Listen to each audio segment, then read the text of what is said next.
Greetings, my friends. I want to thank you all for subscribing. I want to thank all of my channel members for supporting me in this endeavor to save pop culture. And if you are not subscribed, please consider supporting this channel.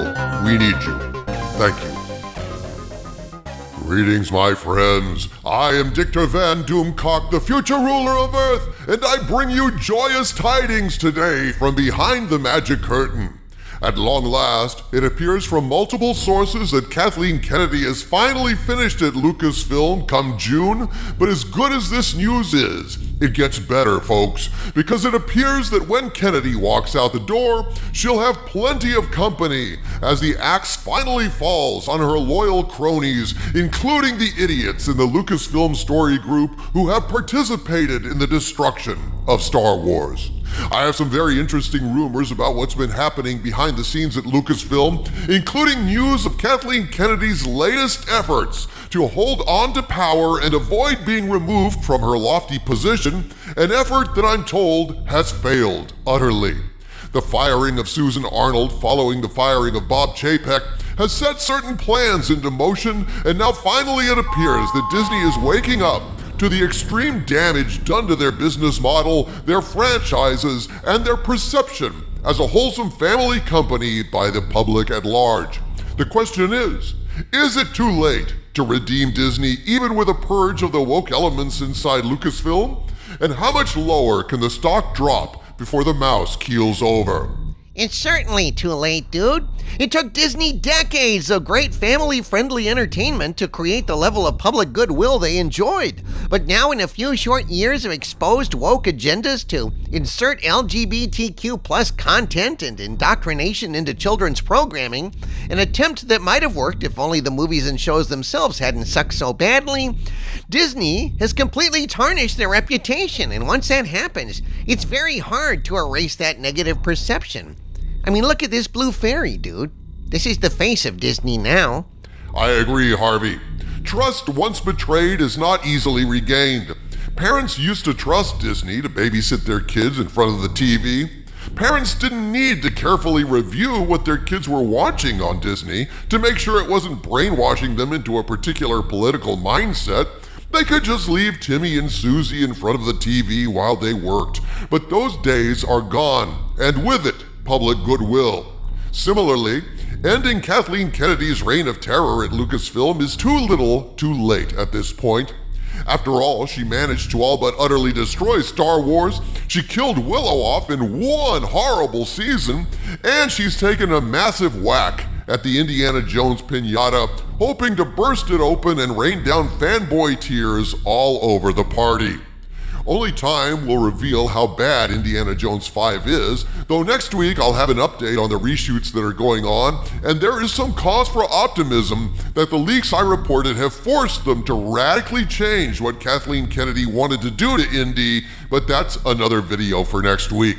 The point I'm making here is Kathleen Kennedy has been a disease inside Lucasfilm for years, a contagion that spread like a malign growth throughout Lucasfilm, snaking from Kennedy to the Lucasfilm story group and beyond into every department, making it difficult to excise her without killing the patient.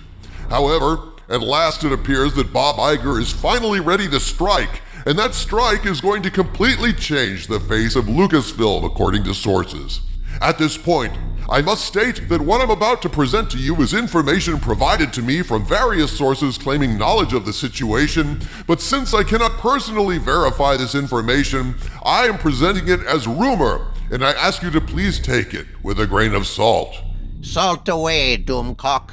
Though I burn with rage over being beheaded and kept in a bubble of entropy as a trophy in your collection, I despise what Lucasfilm has done to pop culture even more than I loathe you. Why, Skull of Calderon, that's the nicest thing you've ever said to me.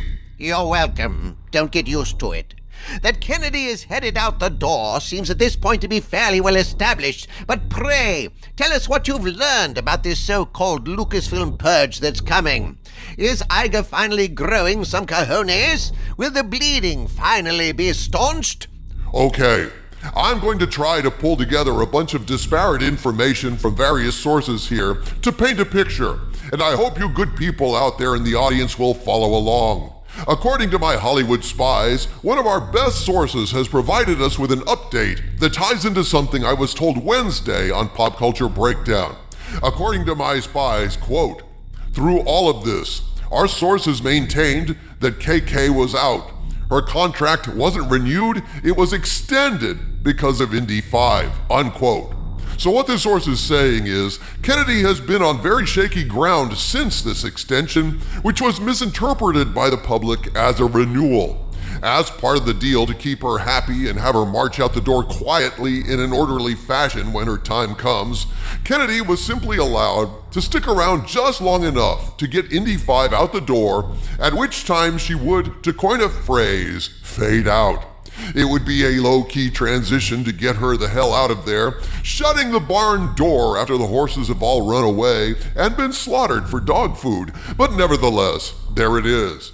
But even more to the point, getting rid of Kennedy isn't going to be enough to change the toxic culture at Lucasfilm. No, they had to get rid of her woke minions too. Enter Bob Chapek. As my Hollywood spies put it, quote, "According to our source and what he has found out, the main reason Bob Chapek was put in this position as CEO was to get rid of certain players that were referred to as untouchables. Allegedly, the plan was Bob Chapek was supposed to step in and move the paperwork through and start the ball rolling. Afterwards, Bob Iger would swoop in as a savior to rescue Disney, but not undo what Bob Chapek had moved forward. The untouchable people in question would be let go and Bob Chapek takes all the blame, while Bob Iger sits back in interviews saying, 'I had no say in this was in motion and I was powerless to stop it. I tried, but I couldn't move fast enough to get my people back in place to make necessary changes, etc., unquote. Now, as I've said all along, Chapek had signaled his and Susan Arnold's desire to shift the company away from politicized stances that alienate the public, and of course, part of that would entail purging the worst political radicals from Disney. That much is established, and that much is consistent with this rumor. Chapek started doing just that. The ball was set in motion. His usefulness was ended from Iger's point of view once that was done, and thus Iger returned to replace Chapek as Disney ran into rough waters, which I think hastened this process, and started facing the inevitable financial crisis arising from years of alienating their audience with these radical political positions they were advocating. The wages of woke is broke. It's a natural law, like gravity. If the majority of your customers are not woke and you keep ramming that crap down their throats, eventually they're going to choke and run away as fast as they can. So anyway, what's this about a Lucasfilm purge, Doomcock? Wednesday, on Pop Culture Breakdown, we were covering the firing of Susan Arnold, another Chapek ally gone as Iger moves forward with his plan to make them the fall guys for the coming purge, and my friend Cameron Pashaw informed me that indeed, the purge is about to be triggered. According to Cameron, he has obtained from a high-level source inside Lucasfilm a detailed list of names of individuals who are going to get the axe as soon as Kennedy is gone. This list is extensive and details in comments exactly why each particular individual has to go. Reportedly, Pablo Hidalgo is on this list, along with other Kennedy allies, loyalists, and dupes who have dragged Lucasfilm into the gutter and cost Disney billions of dollars in IP value. On the other hand, this may well be too little too late, although there is some hope in all of this because Ahsoka has not yet released. So if Kennedy is headed out the door in June, shortly after Indiana 5 drops, Favreau and Filoni will finally be able to pull the trigger and use the Veil of the Force, the world between worlds, to erase the sequel trilogy and make sure that Palpatine died with the destruction of the second Death Star, thereby ensuring that the events of the sequels never happened. That is a worthy victory in the war on woke and may yet save the franchise if they pull that trigger. But do we really believe Kennedy is gone? She's been dead many times before, after all, and she returns from the dead with a persistence that even surprises me, and I'm a necromancer. Here's a bit of proof, in my view, that Kennedy is out the door after Indy 5 drops. The recent news that Damon Lindelof is working on a Star Wars movie was, as it turns out from sources, an unauthorized announcement made by Lindelof's people, not officially by Lucasfilm. This is a standard bad robot / Kathleen Kennedy tactic to announce phony projects in an effort to jumpstart them and get your name into the news. Start getting buzz around this projected project. There currently is no Lindelof project at Lucasfilm, not one that's been approved and funded at any rate. Some have said this was entirely a leak from Lindelof, but I personally don't believe this, and here's why. Once this film was announced, it was stated that Finn would be featured in the movie along with other sequel trilogy characters, and at that point I caught a whiff of Kennedy's evil plans. She would definitely want to try and further cement her despised sequel trilogy characters in canon to try and prevent Favreau and Filoni from erasing her legacy of abject failure and vandalism once she's gone. This suspicion was confirmed when sources told me that Kennedy had contacted Iger saying, "Hey, I know this Lindelof thing wasn't official and we weren't supposed to announce it, but since it slipped out and it's drummed up interest, why don't we go with it? Why don't we develop it? In fact, maybe I could stick around a little longer to guide Lindelof's Star Wars project." Basically, Kennedy was using this to ask Iger for another contract extension, just like Indy 5. And reportedly, Iger nicely and politely told her, "No thanks. You'll be heading out the door as planned." And thus, if these rumors are true, folks, Kennedy and all her flying monkeys are about to be gone and good riddance. The only question remaining is, can anything be saved in the wake of her departure? Only Favreau and Filoni can say for sure, but it's looking like Ahsoka is Star Wars' last chance. From the center of the earth, this is Dictor Van Doomcock bidding you all, my friends, stay angry.